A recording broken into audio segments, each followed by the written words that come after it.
Your inner editor earlier. So I have a question about your writing process, or rather the process of finishing a book, because I guess that's quite tricky. You have the story and you talk about that they all, you want to be written, and the story is never finished when you start writing. And I guess the book is never finished because you are reordering the chapters, you're rearranging it, you're rewriting it.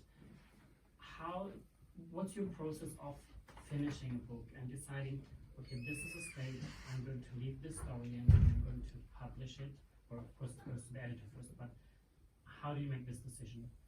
Well, the first thing is that I have to know many of the important details of the ending when I am starting, because unlike people who are writing single volume books, my books are published as I'm writing, and if I get to the ending and I have done something really stupid, it's very hard to do anything about it.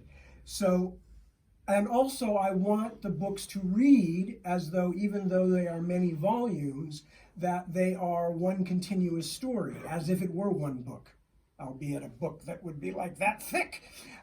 So I want to be able to lay in puzzles and foreshadowing and thematic material in the early part of the story. So I have to know some things about the end of the book, or at least have a good idea about them. But similarly, I also have a few cheat codes that I can use that I'm sure other writers have found them, so I won't say that I have invented, but I have found them for myself. And there is a certain creative vagueness where you know something is going to be significant later on, but you don't know how or why, and you can leave it mysterious, and so that the reader sees it and says, ooh, something there we're going to find out about. Something there will happen later and we'll learn what that means. And so since you didn't know either, but since you left it suitably mysterious and vague, when it does come to fruition 3 volumes later, the readers will read it and go, oh, he knew all along. No. I did not know.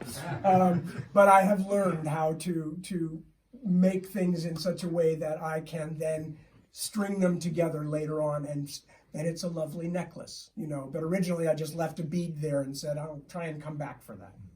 So, does that explain? Yeah. Okay, very good.